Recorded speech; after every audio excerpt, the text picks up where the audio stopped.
तो बच्चों हम लोग क्लास 11th केमिस्ट्री डिस्कस करने जा रहे हैं। उसमें हम लोगों ने पिछले के वीडियोस में first chapter some basic concepts of chemistry वो हम लोग डिस्कस कर चुके हैं।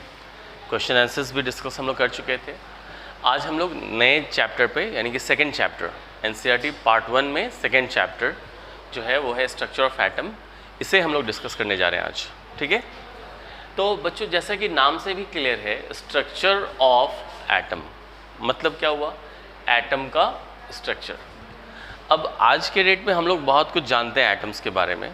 ठीक है, इस चैप्टर में भी हम लोगों को क्या करना है? एटम्स के ही बारे में डिटेल में जानना है।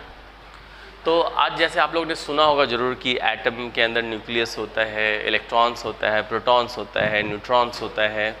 इस पे इलेक्ट्रॉन पे ये चार्ज, उस पे ये चार्ज, प्रोटॉन पे पॉजिटिव, इलेक्ट्रॉन पे नेगेटिव, न्यूट्रॉन न्यूट्रल, ये सब आप लोगों ने कभी कभी सुना होगा कहीं पर। तो इस चैप्टर के स्टार्टिंग में इनिशियल चीज़ें हैं, मतलब कि हिस्ट्री वाला चीज़ है कि कैसे इलेक्ट्रॉन का पता चला, कैसे न्यूट्रॉन का पता चला, प्रोटॉन कैसे पता चला, उसके चार्ज के बारे में, ये सब चीज़ों के बारे में स्टार्टिंग में है ना। और फिर उसके बाद फिर उस एटम का ही डिटेल और कुछ है सारा। रदरफोर्ड मॉडल, एटम देखने में कैसा लगता है, उसके लिए डिफरेंट साइंटिस्ट ने अलग अलग मॉडल दिया, उसको मॉडल ऑफ एटम्स कहते हैं। उस पर भी हम लोग बात करेंगे। फिर एटम्स के अंदर जो इलेक्ट्रॉन्स वगैरह होता है तो उसमें कैसे क्या अरेंजमेंट होता है। तो कहने का मतलब ये हुआ कि एटम्स का सारा डिटेल हम लोगों को इस चैप्टर में पढ़ना है। ठीक है, तो इसलिए इसे हम लोग चैप्टर का नाम क्या है हमारा? Structure of atom. कभी कभी चैप्टर के नाम में एटॉमिक स्ट्रक्चर भी लिखा होता है। तो बात तो एक ही हो गया, स्ट्रक्चर ऑफ एटम बोलें या एटॉमिक स्ट्रक्चर बोले, एक ही बात हो गई। ठीक है, चलिए।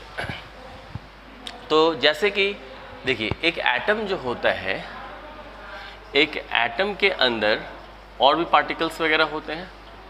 तो एटम के अंदर जो पार्टिकल्स होता है उसको बोला जाता है सब एटॉमिक पार्टिकल्स। ठीक है, एटम के अंदर क्या होता है? सब एटॉमिक पार्टिकल्स। जैसे हम लोग अभी पढ़ेंगे बाद में कि इलेक्ट्रॉन है ना, प्रोटॉन, न्यूट्रॉन, ये तीनों क्या है? सब एटॉमिक पार्टिकल्स कहलाता है। किसका? एटम का। किसी चीज़ के अंदर अगर कोई चीज़ होता है तो उसके पहले सब लिख देते हैं, यानी कि सब एटॉमिक मतलब एटम के अंदर का पार्टिकल्स। तो इलेक्ट्रॉन, प्रोटॉन, न्यूट्रॉन, ये तीन मेन सब एटॉमिक पार्टिकल्स हो गए। ठीक है, तो पहला जो है इलेक्ट्रॉन। इलेक्ट्रॉन के बारे में पता कैसे चला साइंटिस्ट लोगों को? तो उन्होंने एक्सपेरिमेंट किया है ना। तो हम लोग एक टॉपिक अभी डिस्कस करने क्या जा रहे हैं? Discovery of electron. ठीक है, तो डिस्कवरी ऑफ इलेक्ट्रॉन में एक डिस्चार्ज ट्यूब एक्सपेरिमेंट किया गया था। एक डिस्चार्ज ट्यूब ऐसे करके हम लोग लेते हैं। आपके पास बुक अगर होगा तो बुक में सेटअप उसका दिया हुआ रहता है। ठीक है, डिस्चार्ज ट्यूब एक्सपेरिमेंट का कुछ इस तरह से ये है ना। और यहाँ पे आपको कैथोड, ये एनोड पार्ट हो गया। ठीक है, ये पार्ट ऐसे कैथोड, और फिर ये जो है वो आपको ऐसे जुड़ा हुआ रहता है बैटरी से। ठीक है, इस तरह से जुड़ा हुआ है। ये वाला पार्ट इधर जो है वो एनोड है ना, और इधर आपका ऐसे आउटलेट बना हुआ रहता है। ठीक है, और ये जो है वो वैक्यूम पंप से एडजस्ट किया हुआ रहता है टू वैक्यूम पंप। तो ये जो है एक डिस्चार्ज ट्यूब है, या इसको हम लोग कैथोड रे डिस्चार्ज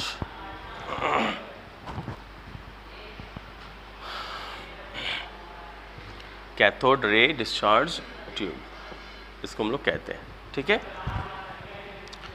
तो यहाँ पे हम लोग क्या देखेंगे ये डिस्चार्ज ट्यूब एक्सपेरिमेंट में, इसमें जैसे हम लोग अलग अलग गैसेस यूज़ करते हैं, उसमें प्रेशर वगैरह हम लोग उसका आराम से चेंज कर सकते हैं। ठीक है, तो जब हम लोग बहुत हाई वोल्टेज इसमें अप्लाई करते हैं, ठीक है, इसके इलेक्ट्रोड्स के अक्रॉस जब बहुत हाई वोल्टेज अप्लाई करते हैं, तब क्या होता है? हाई वोल्टेज पर करंट जो है वो फ्लो करना शुरू करता है, करंट स्टार्ट्स फ्लोइंग, समझ रहे हैं? ठीक है, करंट स्टार्ट्स फ्लोइंग, ठीक है, इसमें, ठीक है। तो अब इसमें देखिए क्या है, ये अब जो करंट फ्लो करना स्टार्ट कर जाता है, ठीक है, current starts flowing through stream of particles moving in the tube. इस ट्यूब में जो पार्टिकल्स वगैरह मूव कर रहा है उसके थ्रू इलेक्ट्रॉन्स फ्लो, ये करंट फ्लो करना शुरू कर देता है, ठीक है। तो क्या देखा गया यहाँ पे, एक चीज़ और हम लोग समझ सकते हैं ये कि ये जो यहाँ पर है ट्यूब में जो ये मूव कर रहा है ना, these were called cathode rays और कैथोड रे पार्टिकल्स, ठीक है, कैथोड रे पार्टिकल्स। अब इसमें क्या होता है, जैसे कि हम लोग ये देखते हैं कि एनोड जो होता है ना, इसको एक्चुअली में देखिए एनोड के जो पीछे का ये जो वॉल होता है, ये इसको ना हम लोग एक फॉस्फोरेसेंट सब्सटेंस, ऐसे दिखा देता हूँ, फॉस्फोरेसेंट सब्सटेंस जैसे है ये, ठीक है, उससे हम लोग इसको कोट कर देते हैं। ये जनरली क्या होता है, ये आपको जिंक सल्फाइड होता है, ZnS, मतलब जिंक सल्फाइड का एक लेयर इस पर डाले हुए रहते हैं, ठीक है। और एनोड जो है वो एक्चुअली परफोरेटेड रहता है। परफोरेटेड का मतलब क्या होता है कि छोटा छोटा ना ऐसे यहाँ पे होल्स रहता है, इस तरह से छोटा छोटा होल्स रहता है, ठीक है, ऐसे। तो ये हो गया परफोरेटेड। तो क्या देखा जाता है कि यहाँ पर ये चमकता है, फॉस्फोरेसेंस शो करता है, जो चमकना हुआ उसको हम लोग फॉस्फोरेसेंस कहते हैं। तो कुछ टाइम के बाद क्या देखते हैं, जब हम लोग बहुत हाई वोल्टेज अप्लाई करते हैं और लो प्रेशर भी यहाँ पे मेंशन कर दीजिए, तो बहुत हाई वोल्टेज और लो प्रेशर पे क्या होता है कि यहाँ पर ये चमकना शुरू हो जाता है ना, जिंक सल्फाइड का जो लेयर है फॉस्फोरेसेंस शो करता है। तो साइंटिस्ट ने ये कंक्लूज़न निकाला कि इधर से कुछ रेज जो है या पार्टिकल्स कहते हैं वो जाता है, और वो जब यहाँ पर हिट करता है तो इसी के चलते वो ग्लो हुआ है, इसी के चलते फॉस्फोरेसेंस हुआ है, ये साइंटिस्ट का मानना है। तो चूंकि वो कैथोड से निकला है, ये कैथोड है आपका, ये एनोड है, तो चूंकि ये कैथोड से निकला है इसलिए हम लोग इसको नाम देते हैं कैथोड रेज, ठीक है, समझे।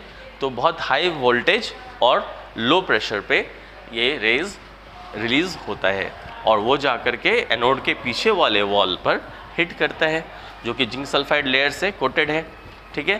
तो इसलिए वहाँ पर ये फॉस्फोरेसेंस होता है और हम लोगों को या साइंटिस्ट को पता चलता है कि ज़रूर कोई चीज़ वहाँ पे जा कर के स्ट्राइक किया होगा। तो वो स्ट्राइक जो किया है वो क्या चीज़ होगा। और जब हम कह रहे हैं कि पार्टिकल है, इसका मतलब क्या हुआ, पार्टिकल कहने का मतलब ये होता है कि ज़रूर उस चीज़ में कुछ ना कुछ मास है, ये मतलब होता है ना। ये नहीं तो चमका, ये कैसे फॉस्फोरेसेंस शो किया, ज़रूर कोई पार्टिकल वाला चीज़ वहाँ पे जाकर हिट किया तभी तो। और पार्टिकल अगर कह रहे हैं इसका मतलब ज़रूर उसमें कुछ मास है तभी हुआ, है ना, इसलिए वो फॉस्फोरेसेंस शो करता है, ठीक है। तो इस तरह से हम लोग यहाँ पर ये देख पाते हैं। तो ये जो हम लोगों ने इस तरह से साइंटिस्ट को पता चला कि वो कैथोड रेज कुछ होता है, ठीक है। और फिर जो है वो कैथोड रेज का प्रॉपर्टीज़ डिस्कस किया गया, साइंटिस्ट लोगों ने उसको एनालाइज किया। तो प्रॉपर्टीज़ ऑफ कैथोड रेज, जो कैथोड रेज मिला उसका प्रॉपर्टीज़ उन्होंने एक्सपेरिमेंट करके स्टडी किया, ठीक है। प्रॉपर्टीज़ उसमें उन्होंने क्या देखा, पहला कि कैथोड रेज जो होते हैं इट ट्रेवल्स इन अ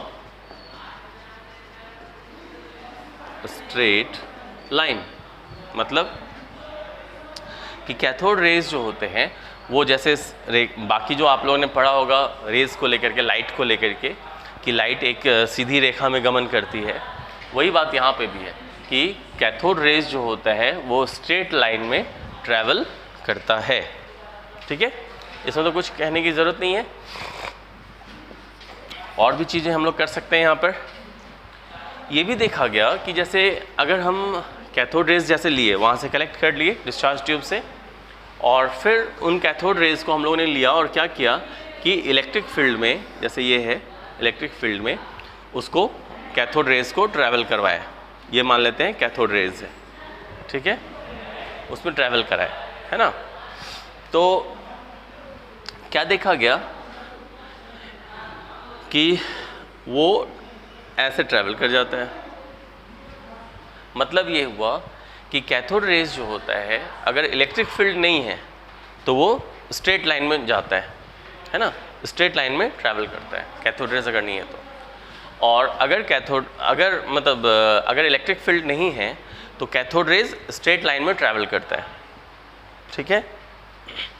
और अगर इलेक्ट्रिक फील्ड है तो कैथोड रेज जो है वो पॉजिटिव चार्ज वाला प्लेट जो है उसकी तरफ थोड़ा सा डिफ्लेक्टेड जाता है। तो ये डिफ्लेक्शन होने से क्या पता चल रहा है, ये डिफ्लेक्शन हो जाने से ये पता चल रहा है कि ये जो कैथोड रेज है ज़रूर इसमें कोई नेगेटिव चार्ज वाला पार्टिकल है ना, तभी तो वो पॉजिटिव की तरफ मूव किया, ठीक है। तो हम क्या कह सकते हैं, in the absence of electric field, in the absence of electric field, cathode rays travel in a straight line, है ना, but in the presence of electric field,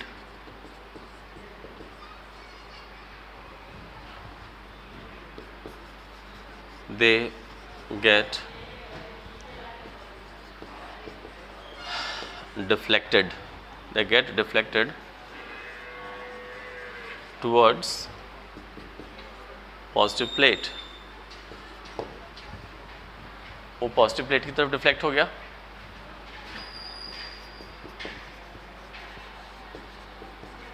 It shows that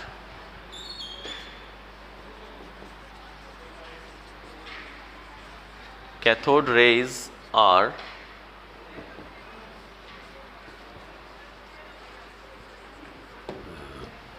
cathode rays जो होते हैं वो negatively charged होते हैं, ठीक है।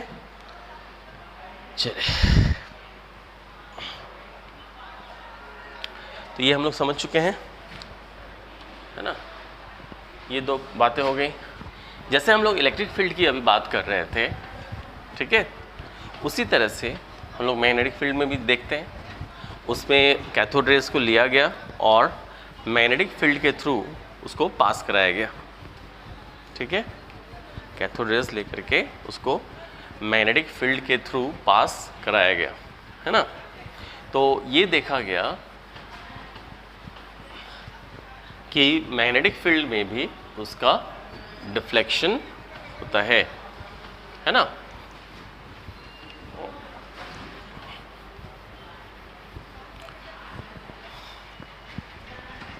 मैग्नेटिक फील्ड में भी उसका डिफ्लेक्शन होता है, ठीक है। तो जैसे अगर हम लोग जनरली ये करते हैं, जैसे देखिए मान लेते हैं कि इधर नॉर्थ पोल है और इधर साउथ पोल है, तो कैथोड रेज ऐसे ट्रैवल करते हैं और वो ये कैथोड रेज है तो वो नॉर्थ पोल की तरफ डिफ्लेक्ट होता है। तो एक ये भी प्रॉपर्टी हम लोग कह सकते हैं कि cathode rays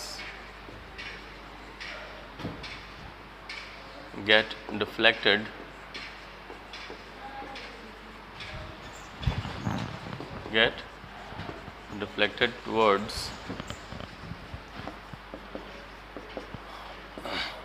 north pole of the magnetic field। अगर इलेक्ट्रिक फील्ड और मैग्नेटिक फील्ड नहीं होता है तो वो स्ट्रेट लाइन में ट्रैवल करता है, ठीक है। और अगर इलेक्ट्रिक फील्ड होता है तो वो पॉजिटिव प्लेट की तरफ मूव करेगा और अगर मैग्नेटिक फील्ड होता है तो वो नेगेटिव प्लेट की तरफ मूव करता है, ठीक है। तो वो जो हम लोगों ने वहाँ पे कंक्लूज़न निकाला था कि इलेक्ट्रिक फील्ड में अगर जा रहा है कैथोड रेज तो वो नेगेटिवली चार्ज शो हुआ था उसका, यानी कि नेगेटिवली चार्ज पार्टिकल से वो बना हुआ था, ठीक है। तो इससे ये मतलब हुआ कि कैथोड रेज जो होते हैं वो जो नेगेटिवली चार्ज पार्टिकल से बने हुए होते हैं, और उन नेगेटिव चार्ज पार्टिकल्स को हम लोग क्या कहते हैं, इलेक्ट्रॉन्स, ठीक है। तो cathode rays are made up of, cathode rays are made up of electrons, ठीक है। Cathode rays are made up of electrons, electrons से वो बना हुआ होता है। एक और इम्पॉर्टेंट पॉइंट है यहाँ पर कि कैथोड रेज का जो नेचर होता है वो डिपेंड नहीं करता है नेचर ऑफ गैस पे, ठीक है। या प्रॉपर्टीज ऑफ कैथोड रेज जो होता है, cathode raise characteristics, cathode rays का जो कैरेक्टरिस्टिक्स होता है डज नॉट डिपेंड, नहीं डिपेंड करता, डज नॉट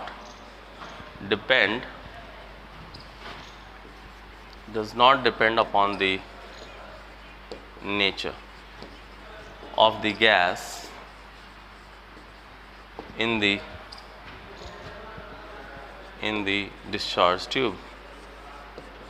मतलब डिस्चार्ज ट्यूब में जैसे हम लोग कोई गैस लेते हैं, अभी हम लोगों ने बनाया था डिस्चार्ज ट्यूब वहाँ पर, तो डिस्चार्ज ट्यूब में जो हम लोग डिफरेंट गैसेस ले सकते हैं, हाइड्रोजन लेते हैं, हीलियम लेते हैं, इस तरह से। तो नेचर ऑफ गैस पे कैथोड रेज का जो कैरेक्टरिस्टिक्स होता है, उसकी जो विशेषताएं होती हैं वो निर्भर नहीं करती हैं, यानी कि हम जो भी गैस लें, ठीक है, कैथोड रेज का प्रॉपर्टी चेंज नहीं होता है, ठीक है। यहाँ तक तो कोई डाउट नहीं है, ठीक है। ये सब उसका मेन प्रॉपर्टीज़ है, किसका, कैथोड रेज का, ठीक है।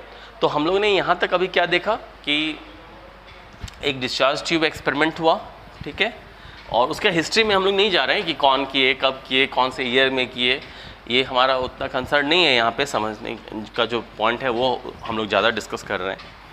तो जो एक एक्सपेरिमेंट किया गया जिसको हम लोग cathode ray discharge tube experiment कहते हैं, या सिर्फ डिस्चार्ज ट्यूब एक्सपेरिमेंट भी कह देते हैं। तो उसमें क्या किया गया, सेटअप आप लोगों ने देखा, कैथोड एनोड डाला गया, उसको बैटरी से जोड़ा गया और वैक्यूम पंप से उसका कनेक्शन किया हुआ था। उससे हम लोग उसके अंदर का प्रेशर मेंटेन कर सकते हैं, घटा सकते हैं, बढ़ा सकते हैं, इस तरह से। तो उसमें जब डिफरेंट गैसेस लिया गया, ठीक है, और अलग अलग एक्सपेरिमेंट्स किए गए, तो ये देखा गया कि जब बहुत हाई वोल्टेज होता है और लो प्रेशर होता है, ठीक है, बहुत हाई वोल्टेज कहने का मतलब कितना, लगभग में आप समझ सकते हैं कि अप्रॉक्स 10,000 वोल्ट के आसपास, तो ये हाई वोल्टेज हो गया। तो लगभग 10,000 वोल्ट और बहुत लो प्रेशर अगर बोल रहे हैं तो अप्रॉक्सीमेटली 0.01 ATM मैं बोलना चाह रहा हूँ एक्चुअली, 10⁻⁻² ATM, ठीक है। तो बहुत हाई वोल्टेज पे और बहुत लो प्रेशर पे, इसका मतलब 10⁻⁴ वोल्ट और 10⁻⁻² ATM प्रेशर पे जब हम लोग उस डिस्चार्ज ट्यूब के अंदर के कंडीशन को मेंटेन करते हैं, तो हम लोग क्या देखते हैं, या साइंटिस्ट लोगों ने क्या ऑब्जर्व किया कि एनोड के जो पीछे वॉल है, डिस्चार्ज ट्यूब का जो वॉल है, वो ग्लो करने लगता है, वो चमकने लगता है, यानी कि फॉस्फोरेसेंस शो करता है। फॉस्फोरेसेंस का मतलब क्या होता है, यही कोई चीज़ पे जब कोई सब्सटेंस पे जब कोई चीज़ हिट करता है और वो अगर चमकने लगता है तो उसको बोला जाता है फॉस्फोरेसेंस, ठीक है। तो फॉस्फोरेसेंस शो करता है, और फॉस्फोरेसेंस अगर होता है तो उससे साइंटिस्ट लोगों ने ये कंक्लूड किया कि ज़रूर कोई चीज़ कैथोड से निकला है और वो एनोड के पीछे के वॉल को हिट किया है। तो एनोड के पीछे के वॉल को वो कैसे हिट कर पाया, क्योंकि एनोड जो हम लोगों ने लिया था वो क्या था, परफोरेटेड था। परफोरेटेड का मतलब उसमें छोटे छोटे होल्स थे, उस होल से वो कैथोड रेज पास किया और एनोड के पीछे जो डिस्चार्ज ट्यूब का वॉल है उसको वो हिट किया और उससे वो चीज़ चमका, क्योंकि उस पर जिंक सल्फाइड एक केमिकल होता है, जिंक सल्फाइड ZnS, उसका एक लेयर डाला हुआ था उस पर। और वो जो जिंक सल्फाइड होता है वो क्या होता है, फॉस्फोरेसेंट सब्सटेंस है, मतलब उस पर जब कोई चीज़ हिट करेगा तो वो ग्लो करेगा, उसका नेचर है। तो इसलिए साइंटिस्ट लोगों ने ये देखा कि वो तो ग्लो कर गया, चमक गया, इसका मतलब ज़रूर कोई चीज़ कैथोड से निकला होगा, एनोड के छिद्र से पास किया और एनोड के जो पीछे वॉल है उसको वो हिट किया, इसलिए वो ग्लो किया। तो जो चीज़ कैथोड से निकला उसको साइंटिस्ट लोगों ने क्या नाम दिया? Cathode rays. हम लोगों ने ये अभी तक डिस्कस किया, ठीक है। तो कैथोड रेज का पता चला और फिर उन लोगों ने क्या किया? कैथोड रेज को फिर वहाँ से डिस्चार्ज ट्यूब से निकाल करके उसके प्रॉपर्टीज़ को उन लोगों ने स्टडी किया, ठीक है। तो जो अभी मैं लिखा भी था, प्रॉपर्टीज़ में हम लोगों ने क्या क्या देखा कि कैथोड रे, पहला प्रॉपर्टी ये देखा हम लोगों ने कि कैथोड रे जो है स्ट्रेट लाइन में ट्रैवल करता है। अगर वहाँ पे इलेक्ट्रिक फील्ड या मैग्नेटिक फील्ड नहीं है, दोनों में से कोई नहीं है, तो कैथोड रेज क्या होता है? स्ट्रेट लाइन में ट्रैवल करता है। लेकिन अगर इलेक्ट्रिक फील्ड प्रेजेंट है तो वहाँ पे ये पाया गया कि कैथोड रे जो है वो पॉजिटिव चार्ज वाला जो प्लेट होता है उसकी तरफ वो डिफ्लेक्ट कर जाता है, यानी उसकी तरफ मुड़ जाता है। अब उसकी तरफ मुड़ जाने से क्या निष्कर्ष निकला कि कैथोड रेज जो हैं वो नेगेटिवली चार्ज्ड पार्टिकल्स हैं एक्चुअली, और उसी नेगेटिवली चार्ज्ड पार्टिकल्स को नाम दिया गया इलेक्ट्रॉन्स, ठीक है। तो इस तरह से इलेक्ट्रॉन्स के बारे में पता चला साइंटिस्ट लोगों को, ठीक है।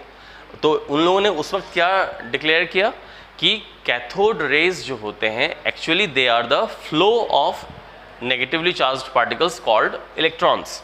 मतलब कि कैथोड रेज जो है वो क्या है? नेगेटिवली चार्ज्ड वाले चीज़ों का ही फ्लो है, बहाव है एक तरह से, और वही जो नेगेटिवली चार्ज वाले चीज़ थे उसी को उन लोगों ने नाम दिया इलेक्ट्रॉन्स। तो इस तरह से इलेक्ट्रॉन के बारे में पता चला।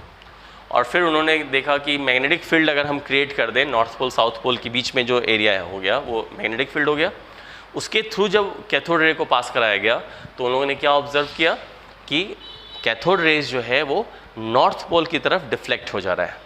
तो कहने का मतलब ये हुआ कि कैथोड रेज इलेक्ट्रिक फील्ड में भी और मैग्नेटिक फील्ड में भी, दोनों ही फील्ड में वो डिफ्लेक्ट करता है। लेकिन लाइट जो होता है, जो लाइट हम लोग पढ़ते हैं, लाइट आप लोगों ने पढ़ा भी होगा अगर, तो लाइट जो है वो इलेक्ट्रिक फील्ड या मैग्नेटिक फील्ड में डिफ्लेक्ट नहीं करता, लेकिन कैथोड रेज करता है। तो ये एक इम्पॉर्टेंट पॉइंट था। और फिर एक और चीज़ इम्पॉर्टेंट जो उन लोगों ने ये देखा वो ये कि हम डिस्चार्ज ट्यूब में कोई भी गैस डाल रहे थे, हाइड्रोजन, हीलियम, कुछ भी गैस डाल रहे थे, लेकिन कैथोड रेज जो है उसका प्रॉपर्टीज़ में कोई अंतर नहीं आ रहा था, ठीक है। तो ये सब जो है वो मेन बातें थी कैथोड रेज के प्रॉपर्टीज़ को लेकर के, ठीक है। अब इसके बाद जो है वो है आपका चार्ज टू मास रेशियो, इसको हम लोग शॉर्ट में बोलते हैं E/m रेशियो, ठीक है। चार्ज टू मास रेशियो या E/m रेशियो ऑफ इलेक्ट्रॉन्स, ठीक है। तो एक्चुअली देखिए यहाँ पे क्या है, जे थॉमसन ने, साइंटिस्ट थे ना जे थॉमसन, इलेक्ट्रॉन का डिस्कवरी का क्रेडिट भी उनको जाता है। तो जे थॉमसन ने एक एक्सपेरिमेंट किया था, ठीक है। वो एक्सपेरिमेंट तो यहाँ पे हमारा कंसर्न नहीं है, उसमें एक्चुअली वो क्या किए थे कि जैसे हम लोगों ने अभी प्रॉपर्टीज़ में क्या पढ़ा कि इलेक्ट्रिक फील्ड जब हम लोग क्रिएट कर देते हैं, ठीक है,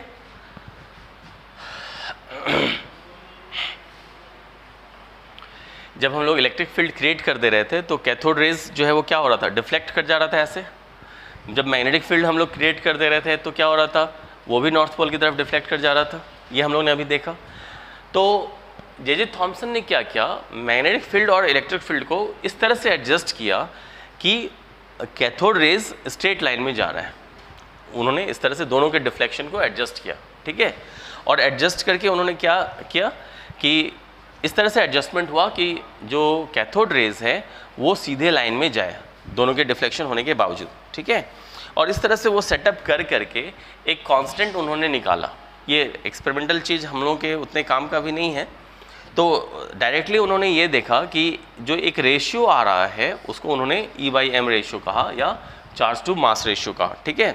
और वो चार्ज टू मास रेशियो का उन्होंने जो वैल्यू देखा वो था 1.758 820 इंटू 10⁻11, ठीक है, 10⁻11 कूलम पर kg। ये रेशियो वो पाया। इसी रेशियो को हम लोग E/M रेशियो कहते हैं, ठीक है। इसी रेशियो को हम लोग क्या कहते हैं, E/M, है ना, ठीक है। चार्ज टू मास रेशियो, ये जो रेशियो है ये ध्यान देना है कि ये कांस्टेंट होता है। ये कैथोड रेज के लिए ये कांस्टेंट होता है, कैथोड रेज के लिए कांस्टेंट फॉर कैथोड रेज। इसका मतलब क्या हुआ कि हम वहाँ पर जो भी गैस लें डिस्चार्ज ट्यूब के अंदर, उसका E/M रेशियो हमेशा कैथोड रेज के लिए कांस्टेंट ही आएगा, ठीक है, कोई दिक्कत नहीं है। तो इस तरह से एक कांस्टेंट हम लोग को पता चला। फिर इसके बाद एक साइंटिस्ट थे R.A. मिलिकन, और R.A. मिलिकन जो हैं उन्होंने एक एक्सपेरिमेंट भी किया था, बहुत फेमस एक्सपेरिमेंट था वो उस वक्त का, R.A. मिलिकन। इसको हम लोग बोले थे ऑयल ड्रॉप एक्सपेरिमेंट,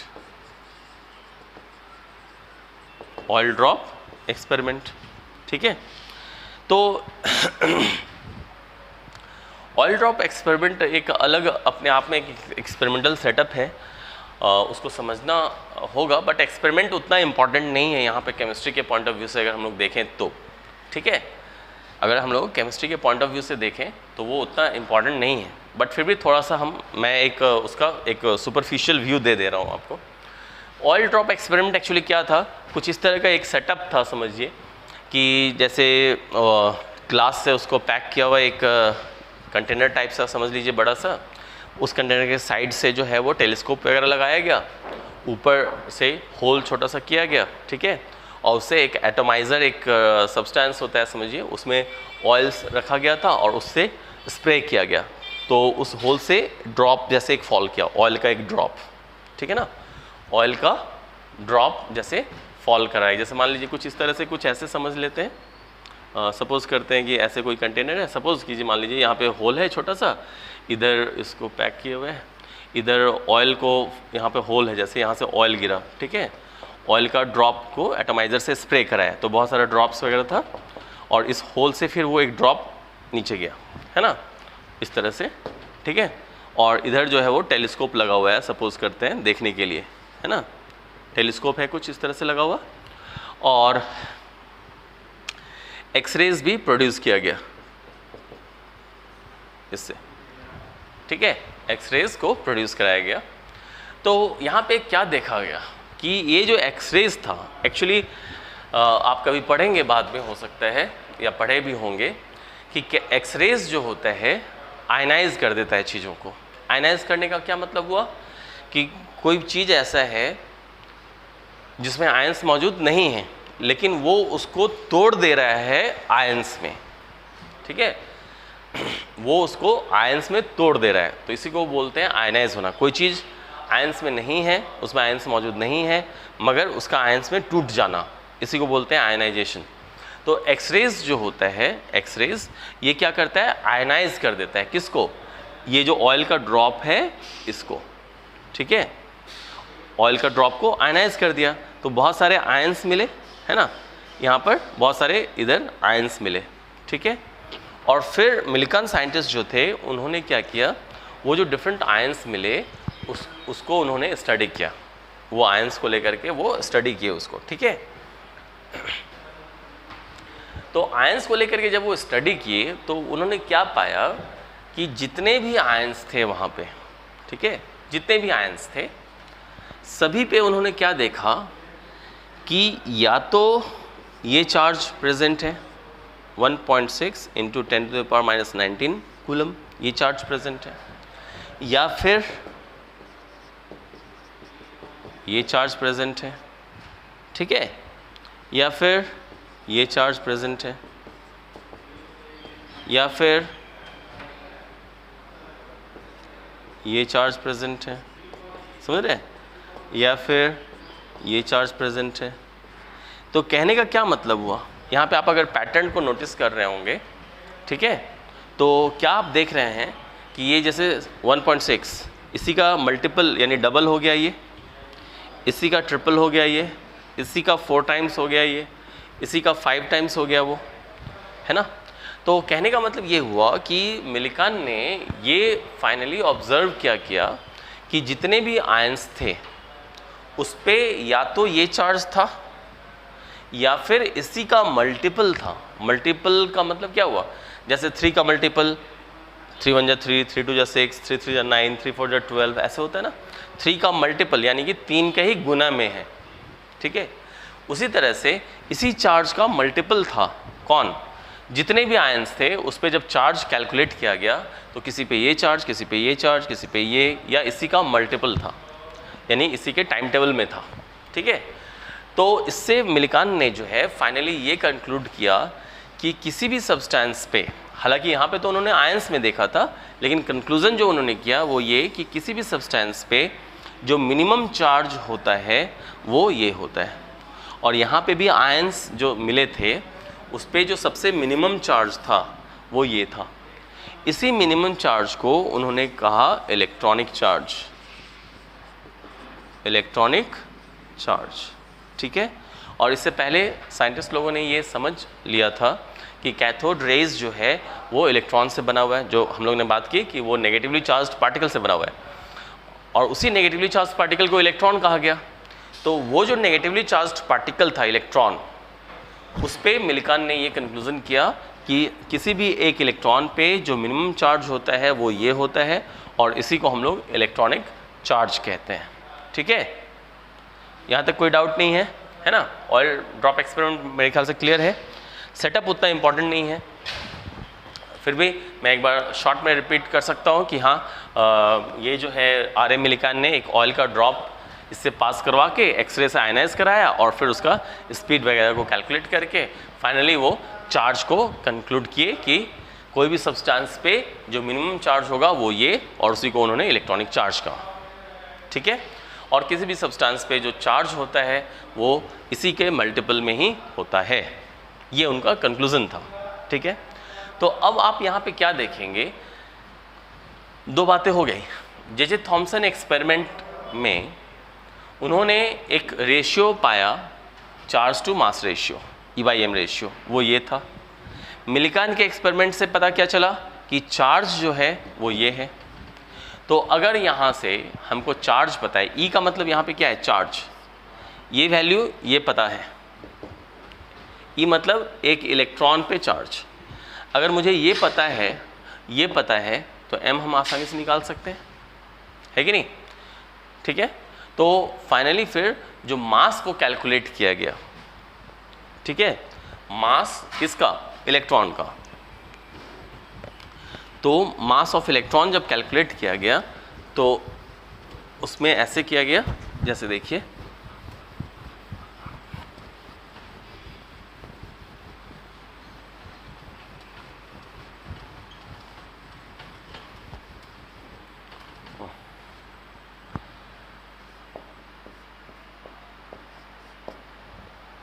ये आपको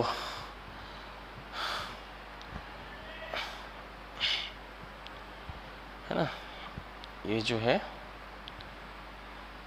1.7588820 इंटू 10⁻11 ये आया हुआ था, और E/m रेशियो तो ये आया हुआ है, ठीक है। तो यहाँ से अगर मुझे मास निकालना है तो मैं कैसे निकाल सकता हूँ, mass is equal to E upon ये वाला वैल्यू, ठीक है, इंटू 10⁻11 ये वैल्यू है मास का, ठीक है। तो E मतलब चार्ज कितना आया 1.6 10⁻⁻19 कूलम भी आया था, बाय 1.758820 10⁻11। तो इसको जब हम लोग सॉल्व कर रहे थे, है ना, इसको पूरा ये इधर चला जाएगा, और फिर इसको जब हम लोग सॉल्व करेंगे तो मास हमारा आ जाएगा, है ना। मास ऑफ इलेक्ट्रॉन कितना होता है 9.1 इंटू 10⁻31 kg, ठीक है। तो 9.1 अप्रॉक्स में ले रहा हूँ, ऐसे एग्जैक्ट वैल्यू ये होता है। तो 9.1 इंटू 10⁻31 kg ये हमारा आएगा इसको सॉल्व करने पर, ठीक है। यहाँ तक में कोई डाउट नहीं, ठीक है। चलो, इस तरह से हम लोग मास ऑफ इलेक्ट्रॉन भी निकाल पाए। तो यहाँ तक हम लोगों को जो है वो इलेक्ट्रॉन्स के बारे में पता चल चुका है कि इलेक्ट्रॉन क्या होता है, नेगेटिवली चार्ज, और उसका मास कितना होता है 9.1 इंटू 10⁻31 kg, उस पर चार्ज कितना होता है 1.6 इंटू 10⁻19 कूलम, और E/m रेशियो कांस्टेंट होता है। ठीक है।